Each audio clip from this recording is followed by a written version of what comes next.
바다가 점점 흉흉한지라 무리가 그에게 이르되 우리가 너를 어떻게 하여야 바다가 우리를 위하여 잔잔하겠느냐 하니 그가 대답하되 나를 들어 바다에 던지라. 그리하면 바다가 너희를 위하여 잔잔하리라. 너희가 이 큰 폭풍을 만난 것이 나 때문인 줄을 내가 아노라 하니라. 그러나 그 사람들이 힘써 노를 저어 배를 육지로 돌리고자 하다가 바다가 그들을 향하여 점점 더 흉흉함으로 능히 못한지라. 무리가 여호와께 부르짖어 이르되 여호와여 구하고 구하오니 이 사람의 생명 때문에 우리를 멸망시키지 마옵소서. 무지한 피를 우리에게 돌리지 마옵소서. 주 여호와께서는 주의 뜻대로 행하심이니이다 하고 요나를 들어 바다에 던지매 바다가 뛰노는 것이 곧 그친지라. 그 사람들이 여호와를 크게 두려워하여 여호와께 제물을 드리고 서원을 하였더라. 아멘. 요나가 하나님의 명령을 어기고 이제 다시스로 도망을 갑니다. 물론 배를 타고 가게 됩니다. 하나님께서 요나에게 임하시사 말씀하십니다. 너는 일어나 저 큰 성읍 니느웨로 가서 그것을 향하여 외치라. 저 큰 성읍은 당시 약 12만 명이나 되는 거대한 아수르의 수도였기 때문에 아마도 이 예루살렘이 적어도 2만 명에서 3만 명 정도 되는 그 큰 성읍이라고 생각하는 그 예루살렘도 니느웨에 비하면 사실 아무것도 아닌 그와 같은 도시였기에 저 큰 성읍이라는 표현을 했습니다. 그런데 그곳에 가서 외치라는 겁니다. 그들의 악독이 내 앞에 상달되었음이니라. 아마도 가서 너희들이 악하다, 하나님이 이걸 아시고 그 모든 것을 심판하실 것이다 라고 하는, 어쩌면은 그들에게 향하여 그들의 죄를 돌이키게 하는 하나님께서 기회를 주시고자 상당히 먼 거리인데도 불구하고 요나를 세워 그 니느웨로 보내고자 합니다. 아수르는 너무나도 주변에 잘 알려져 있듯이 정말 잔인한 민족이었습니다. 민족 말살 정책이라고 하는 식민지 로마하고는 완전히 다르죠. 예수 그리스도 시대의 로마에서는 그 민족의 모든 문화나 일반적 종교는 다 허용을 합니다. 다만 정치적인 것과 군사적인 것만 로마가 가져가고 다, 그래서 분봉왕이라는 말을 쓰게 됩니다. 그 지역에 있는 왕을 그대로 존중하겠다. 물론 예수님 시대에는 헤롯 왕이었죠. 그런데 아수르는 조금 달랐습니다. 훨씬 그 이전에 바벨론 정책, 그 뒤에 있는 바벨론과도 또 달랐습니다. 굉장히 악독했습니다. 한번 침입하면 다 쓸어버리고 죽여버립니다. 그리고 민족 동화 정책을 씁니다. 성이든지 이름이든지 무엇인지 남겨놓지 않고 그 아수르의 민족 속에 동화시켜서 그 나라로 편입시키고자 하는 게 이들의 강력한 정책이었습니다. 그래서 가는 곳마다 죽은 사람들이 굉장히 많아서 니느웨를 뭐라고 불렀다고요? 피의 성이라 라고 불릴 정도였습니다. 피로 인하여 건설되어진 이 니느웨, 아수르라는 뜻입니다. 어찌되었든 그곳을 향해서 가서 외치라? 참 이게 마음에 들지 않는 거죠. 너무나 잘 알고 있지요. 이 유대 땅 여기서도 너무나 잘 알고 항상 침입의 위협을 받고 있습니다. 북이스라엘은 아수르의 멸망을 당하기도 했습니다. 어떻게 가서 복음을 전할 수 있습니까? 하나님의 뜻을 전할 수 있습니까? 상식적으로 이해가 되지요. 그런데 어찌됐든 이것은 하나님의 명령이었습니다. 가끔이 아닌 것 같아요. 자주 우리의 원수들에게 가서 너가 먼저 사과해라, 너가 먼저 하나님의 뜻을 전해라 라고 명령할 때 사랑하는 성도 여러분, 그러실 수 있습니까?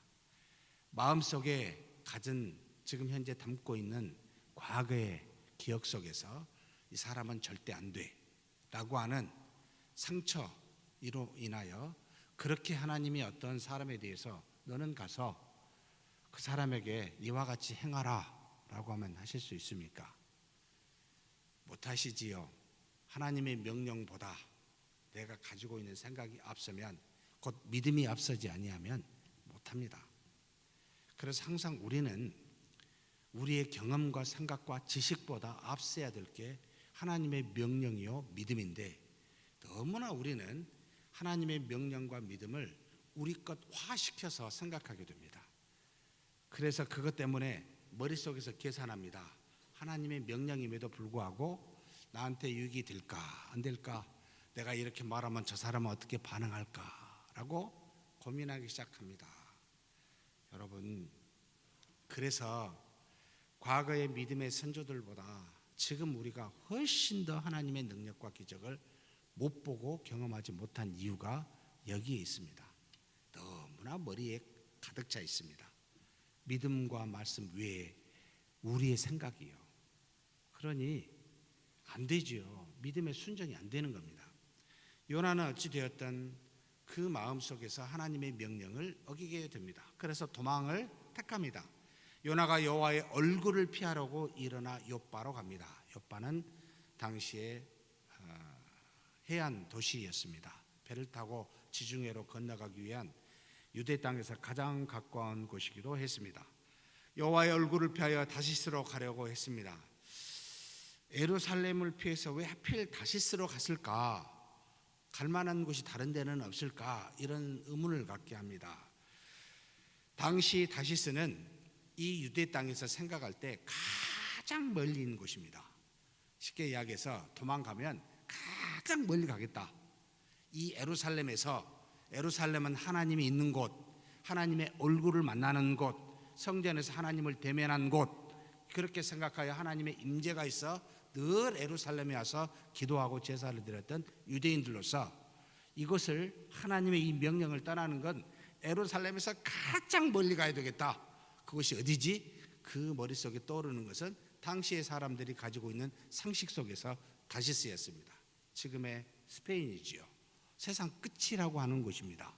그곳으로 가야 되겠다라고 생각하고 다시스로 가려 했더라는 말입니다. 한마디로 말하면 하나님하고 가장 멀어지고 싶은 마음이 요나에게 있는 겁니다. 근데 마침 이 욥바에 가니까 참 놀랍습니다. 다시스로 가는 배를 만났습니다. 지금처럼 정기선이 있어서 여객선이 있어서 시간에 맞춰서 며칠에 한 번씩 가는 그런 시대가 아니라 있을 수도 있고 없을 수도 있어요. 더구나 다시스로 간다는 것은 1년에 한두 번 있을 수도 있어요. 여객선이 없을 때입니다. 상선만 있습니다. 물물거리하는 상선만 다니는 시기고, 또 그 배도 언제 갈지 모릅니다. 한번 정박하면 그곳에서 식량을 구하고 배가 정비될 때까지 몇 달씩 기갈 수도 있습니다. 그런데 놀랍게도 가자마자 다시스로 가는 배를 만난지라. 무슨 생각이 드시지요? 이거 우연치고는 뭔가 좀 계획된 뭔가 있듯이 느껴지지요. 마치 모든 게 준비되어 있도록 느끼게 됩니다. 뭐든지 아마도 이 요나의 생각은 마음먹은 대로 호텔에 가니까 뭔가 딱 이루어져 있어요. 그럼 당장의 생각에 이거 뭔가 마음먹은 대로 되네, 이게 맞나 보네 라고 생각하게 하는 환경인 겁니다. 뱃삭을 주고 배에 오릅니다. 당시는 여객선이 없기에, 상선이기에 백삭시 정해져 있는 게 아닙니다. 그저 선장 마음대로 또는 자신들이 가지고 있는 어떤 경비에 대한 계산으로 뱃삭을 받습니다. 그런데 땅끝이라고 하는 곳까지 가고자 하는 백삭은 적은 돈이 아니었을 거라고 추정이 됩니다. 다행히 아마도 멀리 가고자 했기 때문에 요나는 전 재산을 팔았는지 정리했는지는 모르겠습니다만 이 뱃삭을 충분히 제공할 만한 그런 정도였던 모양입니다. 그래서 뱃삭을 주게 됩니다. 그래서 가게 되는데 문제가 일어납니다. 여호와께서라는 말을 4절에 씁니다. 여호와께서. 자, 뱃삭도 졌고 이제는 제때 배를 만나서 타고 갑니다. 무엇이든지 다 준비되게 보입니다. 하나님께서 순조롭게 가게 한 듯이 느끼게 되는 상황입니다. 사랑하는 성도 여러분, 종종 우리는 이런 환경 때문에 하나님의 뜻이 맞다라고 착각할 수가 있습니다. 그러나 조심하셔야 됩니다. 항상 하나님은 나중에 그 뜻을 보여줄 수도 있기 때문입니다. 바로 4절에 금방 나타납니다. 여호와께서 처음에는 순조롭게 다 만나고 뱃삭도 주고 가게 하다가 그 다음에 배가 이제 바다에 가니까 여호와께서 어떻게 한다고요? 큰 바람을 바다 위에 내리심에 라고 나옵니다. 바다 가운데 큰 폭풍이 일어나게 됩니다. 배가 거의 꺼지게 될 것 같았습니다. 폭풍의 위력으로 거의 부수실 것 같은 위기의 상황이라는 말입니다. 왜 하나님께서 미리 육지에서 다시스로 가는 배를 만나지 못하게 해가지고 그래서 딱 막아버리지 않고 왜 하나님께서는 그걸 순조롭게 만나게 해서 이 폭풍으로 바다 가운데서 위기를 느끼게 하셨을까? 무슨 이유일까? 이런 생각이 들지요. 무슨 일을 하나님 할 때 이거 아니면은 금방 딱 막아줘가지고 나로 하여금 정신 차리게 해서 다시 돌아가게 하면 안 좋습니까? 근데 그때는 가만히 계시다가 좀 지나고 난 다음에 무슨 일이 진행이 될 때 탁 막을 때는 이게 무슨 뜻입니까? 라고 생각해 합니다. 우리한테. 사랑하는 성도 여러분, 바다에서 왜 하나님께서 폭풍으로 미리 막지 않고 여기서 이와 같은 일을 하시며 이 요나에게 위험한 상황을 주는 것일까요? 바다의 폭풍은 단순히 요나를 막는 것으로만 사용하시길 원하셨다면 미리 막으셨을 거예요. 그런데 그 폭풍은, 바다에서 만난 폭풍은 단순히 그를 다시스로 못 가게 하는 정도로 사용하시고자 하는 그런 정도가 아니라는 게 여기에 뒤에 숨어 있는 하나님의 뜻이라는 겁니다. 무엇이죠? 우리는 다 알고 있습니다. 요나를 다 읽어봤기 때문이지요. 하나님께서는 요나를 바다 가운데 오게 해가지고 빠지게 해서 어떻게 하려고요? 큰 물고기가 뭔지 모르겠습니다. 밍크 고래인지 어쩐지 어찌됐든 거대한 물고기가 그를 삼켜서 어디다가 데려다 주려고? 다시 옆바로 데려가지 않고 다세스에 가까운 데로. 정말 놀랍습니다. 하나님이 쓰시는 방법은 한 가지 목적으로만 사용하시지 않습니다. 우리가 어떤 시련과 어려움을 만날 때 넌 그거 틀렸다 라는 정도로만 하나님이 우리에게 뭔가를 제시하려고 그 일을 하신 것이 아니라 그 다음에 어떤 일을 이룰 수 있도록 돕기 위하여 그와 같은 방식도 사용하시는구나. 야, 이걸 뭐라고 말하죠? 일석? 예? 하나님은 대부분입니다. 전부 다 일석이조를 잘 사용하십니다. 어떤 일을 행하실 때마다 단순히 나한테만 메시지를 주는 건 아닙니다. 여러 사람에게 동시에 메시지를 주는 일을 굉장히 잘하십니다. 그래서 개인적으로 이 요나를 막는 것으로만 그치는 게 아니고 여기서 오히려 욥바에서가 아니라 다시스로 갈 수 있는 길까지 생각하시고 내비두고 계시다가 바다에 왔었을 때 하나님이 역사하시더라. 그래서 하나님의 모든 일은 정확한 때입니다.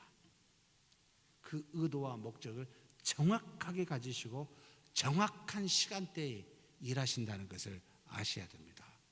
왜 하나님 지금 안 줍니까? 왜 지금 안 됩니까? 왜 지금 기도의 응답이 빨리 이루어지지 않습니까?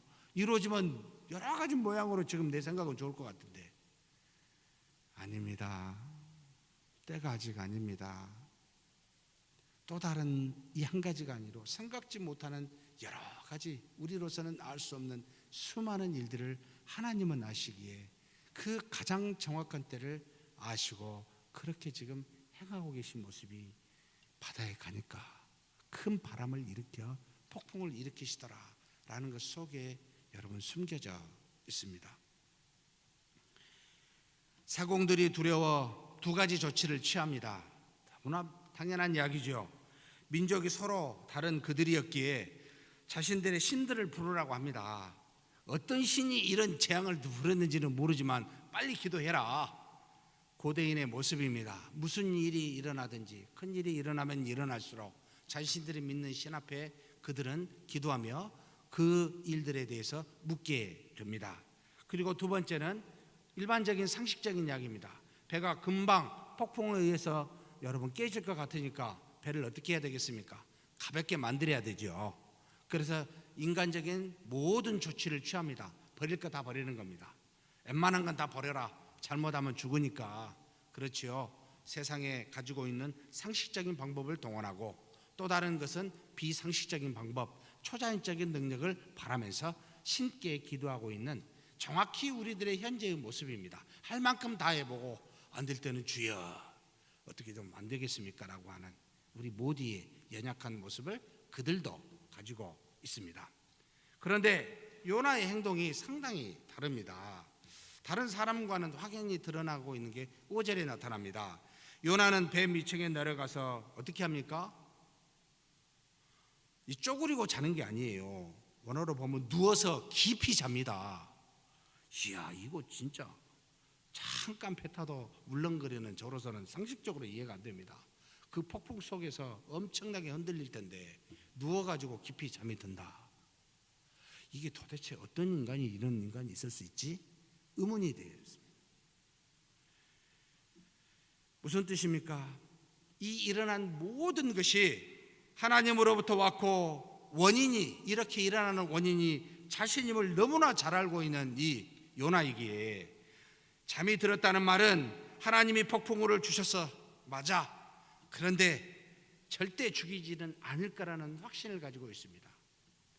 하나님의 말씀을 증거하는 선지자로서 하나님의 뜻이 무엇인지를 알고 하나님이 어떤 분인지를 아는 이 요나로서는 하나님의 명령을 어겼지만 지금 나한테 하나님께서 이렇게 지금 경고하고 계시다는 걸 알고 있기 때문에, 하나님의 뜻이 무엇인지를 알고 있기 때문에, 또 자신이 그 명령을 어기고 있다는 것도 알고 있기 때문에 사실은 요나는 여러분 마음 편안하게 자고 있습니다.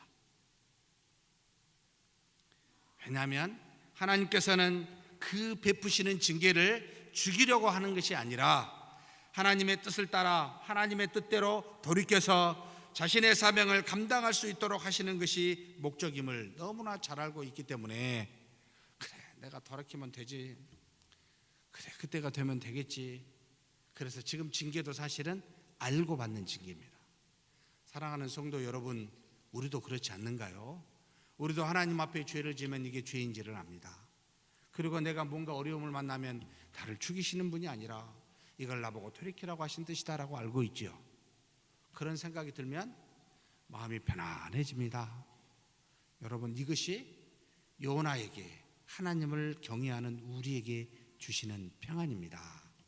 그런데 사실 순종하면서 평안이 있으면 얼마나 더 좋겠습니까? 불순종하면 평안하는 건 조금 아니죠.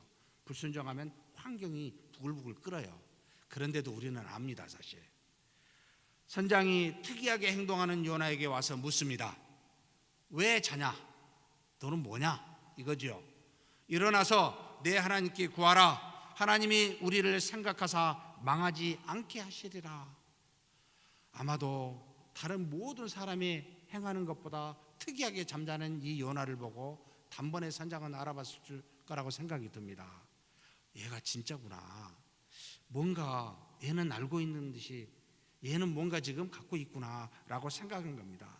선장 생각에는 폭풍에도 마음에 두려워하지 않고 흔들리지 아니하는 이 담대함을 갖고 있는 이 요나가, 그가 아마도 믿는 신에 의해서 그 이유를 알고 있기 때문에 이처럼 대범한 행동을 하고 있는 것이 아닌가라고 생각하지 않을 수가 없었다라는 것이지요. 사랑하는 성도 여러분, 정말 믿는 자는요 믿지 않는 사람이 알아봅니다. 대충 믿으면요 믿지 않는 사람이 못 알아봅니다. 제가 믿는지 안 믿는지 똑같으니까요. 그런데 정말 하나님을 믿고 있는 사람은요 몇 마디 말이나 행동을 보고 압니다. 저 사람이 신자구나. 왜 그럴까요? 믿음에 따른 행함이 나오기 때문입니다. 바로 이와 같이 평안함이 있고 담대함이 있습니다. 항상 어떤 상황에서도 흔들리지 않는, 상식적으로는 이해가 안 되는 담대함이 이 사람한테 있습니다. 요나한테 있었기 때문입니다. 왜 그럴까요? 살아계신 하나님이 모든 일을 움직이고 계시고, 지금 이와 같은 폭풍우도 나 때문이다, 내가 잘못하니까 이와 같이 일어났다, 이런 생각을 확실히 알고 있기 때문에 사실은 돌이키기만 하면 되니까 담대한 거죠. 참 은혜다. 믿는 사람은 죄를 지어도 은혜다, 이런 생각을 하게 합니다. 사랑하는 성도 여러분, 담대하시지요? 무슨 환경이 와도 여러분 흔들리지 아니하시지요? 이것이 신자의 모습입니다. 뱃사람들은 당시의 흔한 점괘로 인해 이 재앙의 원인을 찾아내고자 했습니다. 그래서 제비를 뽑았습니다. 일반적으로 많은 고대의 풍습이기도 합니다. 어떤 것이 하나님의 뜻인가 알아보기 위해서 사실 대제사장도 그랬죠. 우림과 두림 양쪽에 검은 돌과 흰 돌을 가지고 있다가 뽑아가지고 죄인지 아닌지를 판단하는 것도 사실 하나님께 맡기면서 하고 있는, 전적으로 모든 걸 신에 맡기겠다는 것이죠. 지금 우리가 생각할 때는 참 비상식적으로 보이긴 합니다. 그런데 어찌되었든 고대 사회에서는 굉장히 신에 대한 두려움과 신에 대한 의존적 삶을 살기 때문에 이 제비 뽑는 형태가 아주 많았습니다. 뽑았습니다. 누가 나왔습니까? 결국 요나가 뽑힙니다. 우연일까요? 하나님의 인도하심일까요? 우연으로 말하기는 좀 아닌 것 같고, 이게 이방의 방식으로 당시에 제비 뽑는 것을 하나님이 사용하신다? 이것도 좀 뭐가 좀 아닌 것 같고, 하나님은 세상의 방법도 사용하고 계시다라는 것을 사실 우리에게 깨우치게 합니다. 그렇다고 모든 제비 뽑힘이 하나님의 뜻은 아닙니다. 하나님께서는 필요한 때에 필요한 세상에 만든 모든 만물을 섭리하시며 그 뜻을 이루어 가십니다. 그렇다고 사람이 하는 모든 것이 하나님의 것인 양 착각해서 그것으로 하나님의 뜻이라고 말하는 우리, 그것도 사실은 아니라는 것이지요. 그러나 하나님은 우리를, 또 우리의 죄까지도, 우리의 잘못된 풍습까지도 얼마든지 사용하십니다. 그래서 이 제비 뽑는 것을 하나님이 사용하사 결국은 요나로 하여금 뽑히게 합니다. 이렇게 요나로 제비 뽑히게 하신 이유가 뭘까요? 요나에게는 이 모든 일이 알고는 있었지만 분명하게 누구로부터 이 모든 것이 왔음을 확인시켜 줍니까? 바로 하나님으로부터 왔음을 재확인시켜주는 일을 하게 됩니다. 속으로는 알았지만 그래도 혹 1%라도 이건 우연히 생긴 바람 아닐까? 라고 하는 마음 자체의 싹을 잘라버리는 것이죠. 확실하게 알라는 겁니다. 이것은 나로부터 왔음을, 하나님으로부터 왔음을. 그래서 뽑히게 했고, 결국 모든 사람들에게는 어떤 의미가 있습니까? 하늘과 땅에 있는 모든 것을 다스리시는 참된 신은 일반적으로 너희들이 믿는 신이 아니라 오직 유대인들이 믿는 여호와 하나님으로부터 옴을 알도록 하시기 위해서 요나를 뽑히게 하신 겁니다. 뱃사람의 무리가 요나에게 묻습니다. 내 생업이 뭐냐? 내가 어디서 왔느냐? 어떤 나라 사람이고 어떤 민족이냐? 그리고 이 재앙의 이유가 뭐냐? 뽑혔으니까 물어야죠. 나는 히브리 사람이다. 나는 여호와를 경외하는 사람이다 라고 자신을 대해서 이야기하면서 결국은 자기가 여호와의 낯을 피하여 도망하고 있다고 말하고, 그 이유 때문에 이와 같이 폭풍우가 와서 우리가 위험하게 되었다라고 이야기합니다. 그러자 그들이 심히 두려워합니다. 많은 뱃사람이. 그러면서 말합니다. 내가 어찌하여 그렇게 행하였느냐? 지금 우리가 죽을 것 같다, 너 때문에. 이런 표현이지요. 사랑하는 성도 여러분, 하나님이 믿지 않는 사람의 잘못을, 죄를 들어 징계할 때 사실 상당한 은혜가 있습니다. 누구에게요? 주변에 믿지 않는 사람에게. 전지전능하신 하나님이 사랑하는 자를 택하여 그에게 은혜도 주시지만 벌도 주시는 이 땅에 참된 신은 딱 한 분이라는 것을 여러분, 우리를 통해 많은 사람에게 보여주십니다.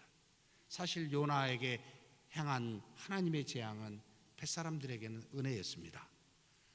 유대 땅에 바로 이 히브리 사람의 신이 여호와라고 부르는 그 이름이, 그 신이 바로 참된 신이구나 라는 사실을 깨우치게 한 겁니다. 바다가 우리가 읽은 본문입니다. 11절에 점점 흉용합니다. 그들이 무슨 조치를 행하지 아니하면 안 되는 그와 같은 상황으로 하나님은 몰고 가고 있음을 보여주고 있습니다. 무리가 요나에게 묻습니다. 우리가 너를 어떻게 하여야 바다가 우리를 위하여 찬잔하겠느냐라고 묻습니다. 왜 그럴까요? 너희의 신이 바라는 뭐가 있을 텐데 우리가 드려지는 제사 말고 너희들이 원하는 신을 달래고 신께 섬기는 그 제사가 뭐냐 알려주라. 그렇게 해가지고 그 진노를 빨리 풀어야 되지 않느냐라는 의미입니다. 그들의 생명의 위협 앞에서 하나님의 얼굴을 피하고 있는 요나를 어떻게 해야 하나님의 진노가 풀릴 수 있을지 고민하며 지금 요나에게 묻는 장면입니다. 요나가 그들에게 해답을 제시합니다. 한번 읽어볼까요? 요나서 1장 12절 말씀입니다. 그가 대답하되 나를 들어 바다에 던지라. 그리하면 바다가 너희를 위하여 잔잔하리라. 너희가 이 큰 폭풍을 만난 것이 나 때문인 줄을 내가 아노라 하니라. 요나의 이 대답이 참 너무나도 놀랍습니다. 죽기를 지금 각오하고 지금 그들에게 말하고 있기 때문입니다. 그는 얼마든지 살기 위해서 몇 가지 이야기할 수 있어요. 아니 정직하게 말할 필요도 없어요. 몰라. 이게 왜 이랬는지 나도 모르겠는데 오리발 내물 수도 있고 변명할 수도 있고 심지어 인정했다 해도 저는 이렇게 답했을 것 같아요. 나 같으면 나를 다시 요파로 데려다 줘. 그러면 괜찮을 거야. 안 그렇습니까? 내가 온 대로 가면 되니까 다시 안 가면 되잖아요. 왜 그런 이야기를 안 할까? 참 그러니까 제가요 제 자신을 돌아보면요 너는 참 무지하게 머리 쓰는 존재라. 하나님 앞에 그냥 정직하게 가는가 보다 머리를 엄청 굴려가지고 그런 생각을 하고 있는 내 자신이 참 한심하기도 해요. 옆바로 돌아가면 살 텐데 왜 그 말 안 하고 이렇게 말하는 걸까? 여러분은 안 그러시겠습니다만 저는 좀 그럽니다. 그런데 왜 그렇게 말을 하지 않고 자기를 바다에 던지라고 이야기할까요? 어떻게 이런 죽음을 두려워하지 않고 죽기를 각오하면서 바다에 던지라고 말할까요? 여러분이라면 그런 상황일 때 이렇게 말할 수 있는 이유가 뭘까요? 제 어리석은 이성으로는 4가지 이유밖에 없었습니다. 여러분들이 집에 가서 고민해 보셨으면 좋겠습니다. 또 다른 이유가 있는지. 첫째는 하나님이 자신을 위해 분명히 큰 물고기를 아마도 준비하셨을 거야 라는 것을 알고 있기 때문에. 맞을까요? 자신을 위해 물고기를 준비해 놓았으니까 아마도 알았다면 그래 조금 뒤면 괜찮을 거야. 그냥 나를 던져. 바다에는 물고기가 있어서 나는 괜찮아. 그러니까 마음 편하게 던지면 되라고 이렇게 설명을 했으면은 그래 알고 있을 거라고 분명히 추측이 되는데 그런 말은 없습니다. 그저 던지라고 말합니다. 던지면 바다가 괜찮을 거라고만 말합니다. 그래서 이건 아니게 보입니다. 두 번째, 아니면 하나님이 자신을 어떠하든지 죽이지 않을 것을 알고 있어서 바다에 던지면 나는 하나님의 선지자. 그래 나는 비록 명령은 어겼지만 하나님은 죽이시지는 않을 거야. 그러니까 그냥 나를 던져도 돼. 이런 믿음 때문에 던지라고 요나의 마음속에 그리했을까요? 만약 그렇게 생각했다면 사람들에게 이야기했을 겁니다. 조금 있으면 괜찮아질 테니까 너무 걱정하지 말라고. 괜찮아 라고 충분히 그와 같은 답을 했을 텐데요, 그런 이야기도 안 합니다. 세 번째로 이렇게 말합니다. 이렇게 말해도 될 이런 마음을 가질 수도 있겠다고 보입니다. 니느웨에 가서 하나님의 뜻을 내가 전하는 것보다 차라리 나는 여기서 죽는 것이 더 낫다. 그렇게 생각해서 에이 그냥 나를 죽여주시오. 하나님 내가 정말 원수하게 복음을 증거한 것보다 죽는 것이 더 낫습니다 라고 생각해서 그런 말을 했을까요? 가능성이 있는 생각이 좀 들었습니다. 그런데 그렇다면 굳이 예루살렘에서 떠나 다시스로 도망갈 이유가 없었어요. 저 같으면 예루살렘에서 목숨 걸어버리겠어요. 그냥 죽여주시오. 나 뭐 고생해서 내가 다시스까지 갑니까? 거기서 확실하게 거부하고 죽이면 죽이십시오, 나 안 갑니다, 이러는 게 훨씬 타당하지 않습니까? 다시스로 도망간다는 것은 죽기로 각오하고 내가 절대 안 가겠다 이 뜻이 아니고 뭔가 좀 살아보려고 하다가 피해 도망가서 살아보려고 하는 이 요나이기 때문에 이것도 가능성이 희박해 보입니다. 그렇다면 마지막 네 번째가 아닐까라는 생각이 제 마음에 들었습니다. 자신 때문에 지금 이 벳사람들이 죽음을 처한 것을 알고 이 죽음에 처한 이 사람들 때문에 내가 가만히 있거나 변명하거나 다른 방식으로 하면 안 되니까 자신이 죽음으로 이 사람들의 생명이라도 자신 때문에 죽는 이것은 안 되니까 살려야 되지 않을까라고 하는 이 마음 때문이 이거밖에 저한테는 답이 없어 보입니다. 모든 환난은 자신의 도망으로 인한 하나님의 진노인지를 분명히 알고 있지만 이 환난이 자신에게만 미친 것으로 끝나지 아니하고 주변의 사람의 생명의 위협까지 미치는 줄을 뒤늦게 깨닫고 자신의 죽음으로 이 저주를, 이 심판을 막으려는 마음이 아닌가라고 보입니다. 그래서 나를 들어 바다에 던지라 해놓고 그리하면 너희를 위하여 잔잔하리라라는 말을, 너희를 위하여라는 말을 강조하여 붙여놨습니다.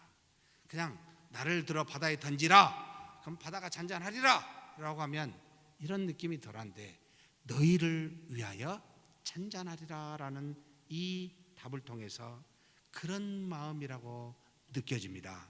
비록 하나님의 명령을 어기고 그는 도망하는 자였지만 그의 마음은 하나님이 어여쁘게 볼 만큼, 그래서 쓰실 만큼 사실 다른 사람의 생명을 그토록 귀중히 여기는, 비록 이방인이라 할지라도 귀중히 여기고 있었기에 요나에게 오히려 하나님이 니느웨로 가서 내가 말한 명령을 행하라라고 하신 것이 아닐까라는 마음속에 들었어요.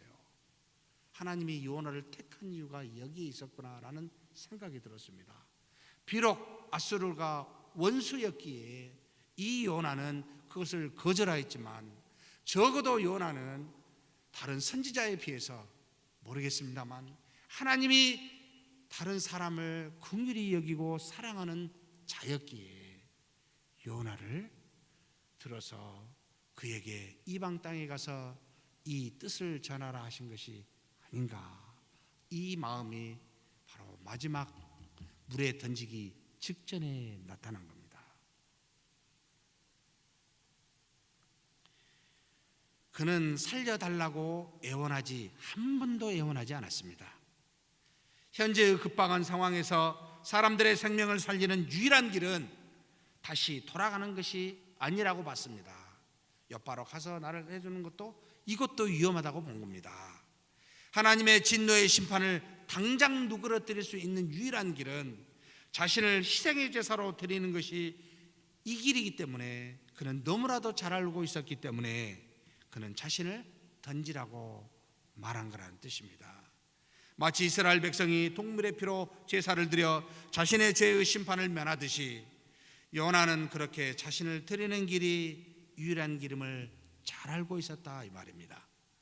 사랑하는 성도 여러분, 우리의 죄사함은 어떻게 받았습니까? 오직 예수 그리스도를 믿는 믿음으로만 가능하지 않습니까?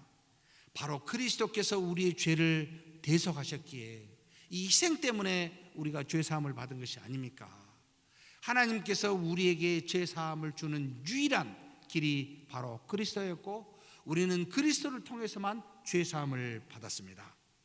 그런데 구약 때에는 죄를 지으면 자신이 직접 하나님께 나아가 희생제물을 드려야 했습니다. 바로 동물의 피로요.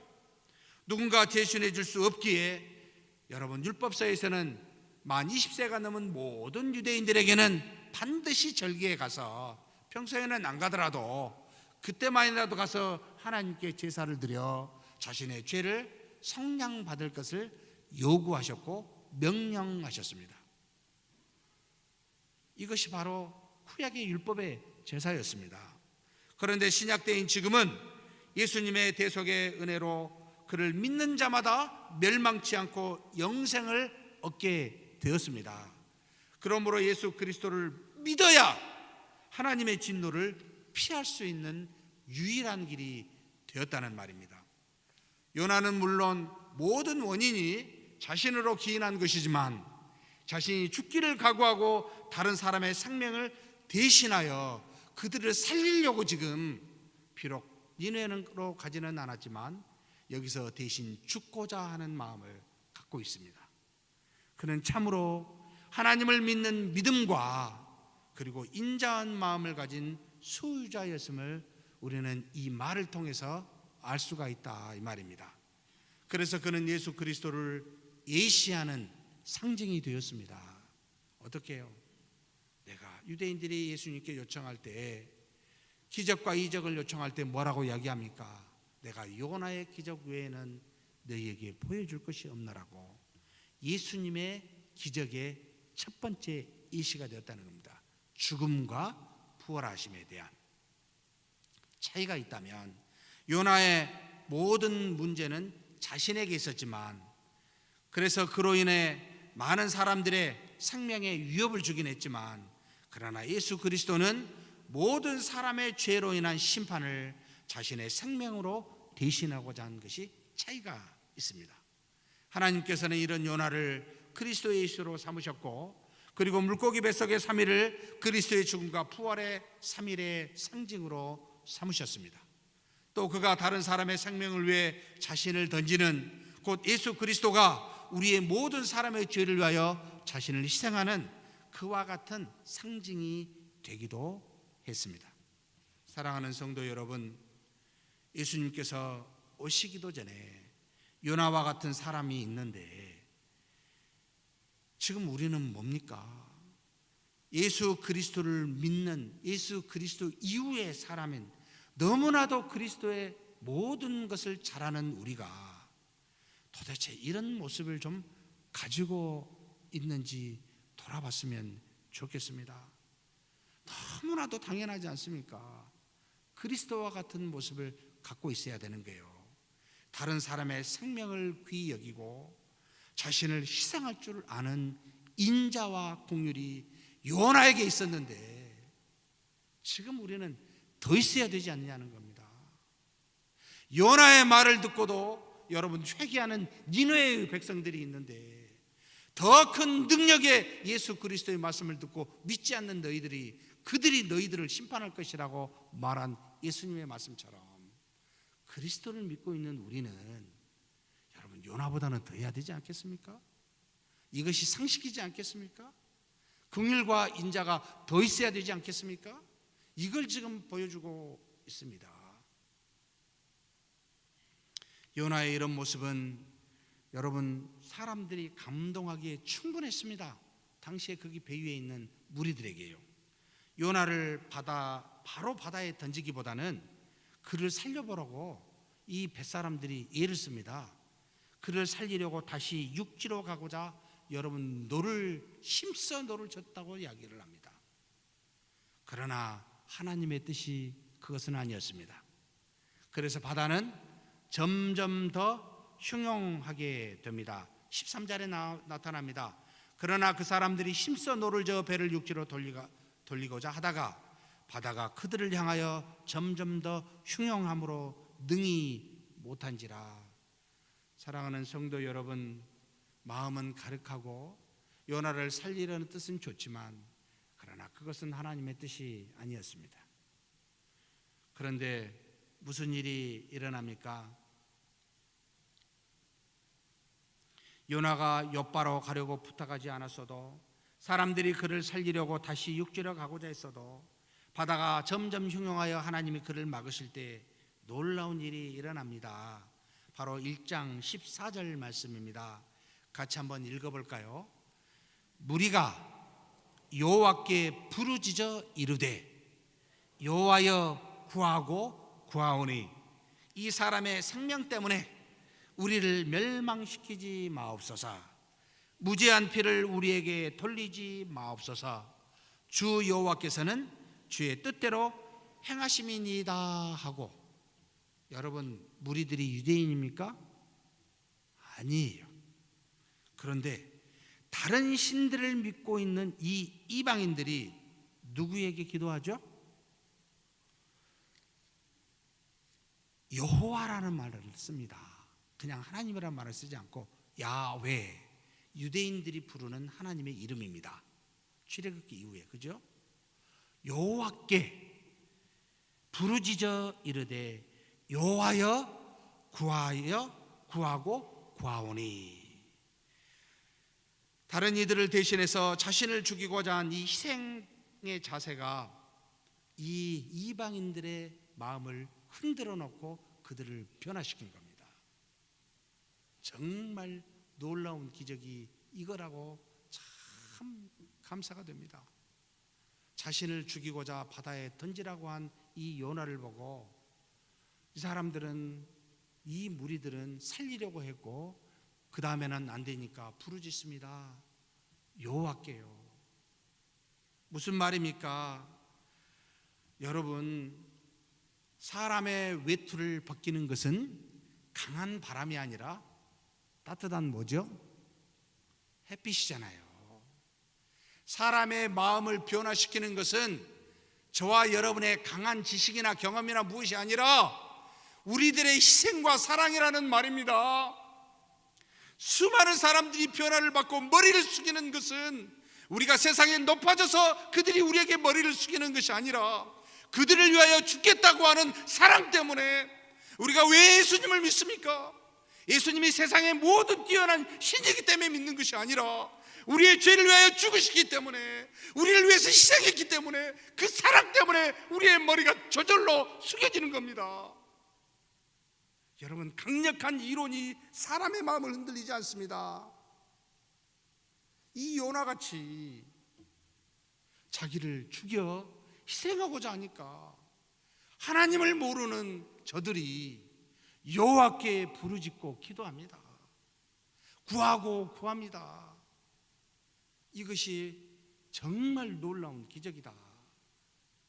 참 하나님은 놀라운 방법을 사용하신다. 희생이라는 이 단어가, 사랑과 인자와 궁이라는 단어가 사람을 변화시키는 힘과 능력이구나, 그리스도인들의 가장 강력한 무기구나 라는 것을 가르쳐주고 있습니다. 사랑하는 성도 여러분, 예수님이 보여주셨습니다. 그러십니까? 목소리 크면은 절대 안 변합니다. 그래서 주장하는 자세를 갖지 말라고 이야기합니다. 논리적으로 싹 상기하면 머리 숙여질까요? 참 잘하네. 근데 숙여지진 않습니다. 정말 머리가 숙여지는 건 여러분 죽는 겁니다. 희생하는 겁니다.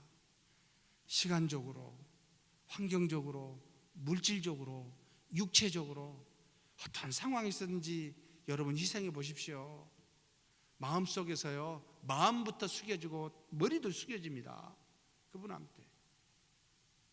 그런데 남보다 덜 희생하려고 하고, 남보다 더 뭔가를 차지하고 이익을 얻으려고 하고, 남보다 더 인기 얻으려고 해보십시오. 절대 안 숙여집니다.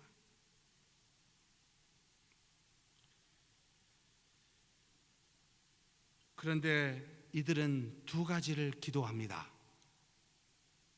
주 여호와께서는 주의 뜻대로 행하시는 분이심을 이야기하고, 이 사람의 생명, 곧 요나의 생명으로, 생명을 여러분 푸시케라는 말을 썼습니다. 정확하게는 영이라는 말로 해석한 게 더 좋을 거라고 봅니다. 이 요나의 영으로 우리를 멸하지 마시고, 첫 번째, 두 번째, 무고한 피를 우리에게 돌리지 마소서. 세상에 가지고 있는 상식된 이야기를 지금 기도를 통해 나오고 있습니다. 뭐라고 이야기합니까? 여호와라는 것을 믿었어요. 그러면서 만물의 주인이신 여호와 이스라엘의 하나님께 기도하면서 주는 무엇인지 뜻대로 행하시는 분이시오 인간의 간섭을 받지 않으신 분임을 고백합니다. 믿는다는 겁니다. 정말 그들은 하나님을 믿고 기도합니다. 그런데 이 요나의 생명 때문에 우리를 멸하지 마소서. 요나로 인하여 함께 진노의 심판으로 자신들을 멸하지 말 것을 구합니다. 이 세상은 타락한 인간의 죄로 인한 일종의 염자죄와 같죠. 아담의 죄로 인해서 모든 인류가 여러분 타락하게 되었고, 우리 죄 하나는 우리의 죄로 끝나지 않고 교회라는 공동체 안에서 여러분 부풀려져서 수많은 사람에게 여러분 죽음의 맛을, 쓴맛을 주게 하고, 교회가 여러분 부패하면 한 나라가 망하게 되어 있습니다. 마치 이 죄는 가만히 있는 것이 아니라 끊임없이 퍼져서 모든 사람을 타락하게 만드는 강력한 겁니다. 마치 연자죄와 같아요. 그래서 두려운 겁니다. 요나 때문에 우리까지 죽을까봐, 멸망시킬까봐 그렇게 하지 말라고 기도하고 있습니다. 상식적인 이야기입니다. 그때나 지금이나 죄에 대한 두려움, 어떤 사람의 죄 때문에 함께 죽을까봐. 그런데 이것만 있는 건 아닙니다. 세상에 또 이런 상식이 있죠. 두 번째입니다. 무고한 피를 우리에게 돌리지 말라고. 무슨 뜻입니까? 하나님의 선지자 요나를 만약에 우리가 살기 위해서 던지게 되면 그 던진 뒤에 이 죄로 인한 죄가를 하나님이 우리한테 물으시면 어떻게 합니까? 인과응보에 대한, 불교 영어이지만 사실 모두가 다 그렇죠. 잘못하면 벌을 받고 잘하면 상을 받는 것이 이치라고 보잖아요. 그래서 우리가 이 요나를 잘못 던져서 그 죄로 인해 우리한테 하나님 벌하시면 어떻게 합니까? 무죄한 피를 우리에게 돌리지 말라고. 이것이 현재 세상의 모습입니다. 두려움의 대상입니다. 죄로 인한 모든 사람이 함께 멸망하는 것과, 또 어떤 죄를 통해서 자신이 그 죄로 인하여 멸망당할까 봐 이와 같은 인과응보나 연자죄와 같은 세상의 모습을 그대로 하나님 앞에 두려워 그것을 여러분 면하게 해달라고 지금 구하고 있습니다. 세상이 이와 같은 모습입니다. 그런데 무슨 일이 일어납니까? 15절에 요나를 들어서 바다에 던집니다.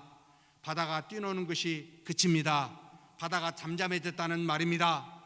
연자절로 인한 심판이나 인과응보로 인한 심판의 두려움이 사라졌다는 말입니다. 사랑하는 성도 여러분, 예수님이 자신을 희생하면 이와 같이 모든 세상을 평정시키십니다. 모든 죄로 인한 타락을 여러분 그치게 하시고, 그 다음에 죄로 인한 그 인과응보로 인한 두려움을 멈추게 한다는 겁니다. 예수님의 희생의 대가로 세상의 타락으로 인한 부패와 연자죄와 같이 그와 같은 두려움과 어려움을 그치게 하고, 우리로 인하여 죄의 심판으로 당장에 벌을 받을 그와 같은 두려움도 그치게 하는 은혜가 바로 그리스도의 은혜입니다. 왜 그렇습니까? 어떻게 이런 일이 일어납니까? 인류의 죄로 인한 하나님의 심판을 예수 그리스도는 십자가에 자신을 던져 희생하는 속량으로 말미암아 하나님과 우리 사이에 화해시켰기 때문입니다. 그래서 에베소서 2장 14절에서 18절에 다음과 같이 말씀하십니다. 그는 우리의 화평이신지라 둘로 하나를 만드사 원수된 것 곧 중간에 막힌 담을 자기 육체로 하시고 법조문으로 된 계명의 율법을 폐하셨으니 이는 이 둘로 자기 안에서 한 새 사람을 지어 화평하게 하시고 또 십자가로 이 둘을 한 몸으로 하나님과 화목하게 하려 하심이라. 원수된 것을 십자가로 소멸하시고 또 오셔서 먼 데 있는 너희에게 평안을 전하시고 가까운 데 있는 자들에게 평안을 전하셨으니 이는 그로 말미암아 우리 둘이 한 성령 안에서 아버지께 나아감을 얻게 하려 하심이라. 예수 그리스도의 십자가는 한마디로 하나님과 우리 사이에 죄로 인한 이 막힌 담을 허셔서 화해시키게 했습니다. 이것만 한 건 아니십니다. 우리와 우리 이방인과 유대 사이에 있었던 먼 데 있는 데나 가까이 있는 우리나 이 사이에 있는 모든 것도 하나님이 죽으심으로 말미암아 하나 되게 하셨습니다. 결국 하나님과 우리 사이에 또 우리와 우리 사이에 있는 모든 죄의 담을 허시사 하나로 만드신 것이 그리스도의 속량입니다. 바로 요나가 그와 같은 것을 잠깐 여러분 맛을 보여준 겁니다. 이 뱃사람들에게 자신이 희생함으로 바다가 평정됨으로 자신들이 두려워하는 연자죄와 인과응보에 대한 죄의 값을 여러분 평정시키신 것을 잠깐 느끼게 하사 우리에게 오실 예수 그리스도가 어떠하신 분인지를 깨닫게 하신 겁니다. 정말 하나님 놀랍다. 그때나 지금이나 이렇게 가르쳐 주시는구나. 그러면 지금 우리는 이걸 알고 이제 믿는 거잖아요. 그래서 그들이 어떻게 합니까? 놀라운 일이 일어납니다. 16절입니다. 무슨 반응이 일어나는가 보십시오. 그 사람들이 세 가지를 합니다. 여호와를 크게 두려워하여 여호와께 제물을 드리고, 그 다음에 뭐요? 서원을 하였더라. 여호와를 두려워한다라는 말은 경외한다는 겁니다. 이제는 믿는다는 말입니다. 그 여호와가 참된 신임을 믿고 두려워하는 경외를 지금 표시하고 있습니다. 누구요? 이방인들이요. 또 뭘 합니까? 제물을 드립니다. 무슨 말입니까? 살려주심에 대한 감사입니다. 참된 신이 여호와구나, 우리를 살려주셨구나, 이 연화로 말미암아. 그래서 그들은 가지고 있는 것을 제물로 드렸습니다. 이뿐만이 아닙니다. 뭘 하죠?